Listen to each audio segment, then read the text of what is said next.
It's me Sayyid Muhammad Hassan Reza from mathemath.com. Let's start with question number 19 of exercise number 4.1. The statement of this question is x minus 1 square root is equal to 10. अब यहाँ पे जो हमारे पास variable x है, x की value को हमने find out करना है. x की वैल्यू को फाइंड आउट करने के लिए हम इक्वेशन के दोनों साइड पर स्क्वायर ले लेते हैं, क्योंकि यहाँ स्क्वायर रूट है. स्क्वायर रूट से जान छुड़ाने के लिए हम इक्वेशन के दोनों साइड पर स्क्वायर ले लेते हैं. तो यहाँ पे इस साइड पे भी हमने स्क्वायर ले लिया, इस साइड पे भी हमने स्क्वायर ले लिया. यहाँ 10 का स्क्वायर 100 आ गया. यहाँ स्क्वायर और स्क्वायर रूट कैंसिल आउट हो गए.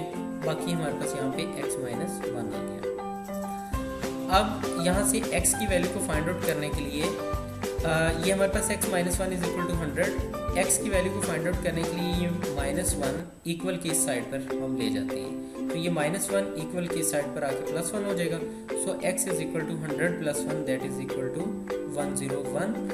तो x की वैल्यू 101 आ गई. इसके साथ ही क्योंकि x की वैल्यू को ही हमने फाइंड आउट करना था, जो हमने फाइंड आउट कर ली है, इसके साथ ही ये क्वेश्चन कंप्लीट हो गया.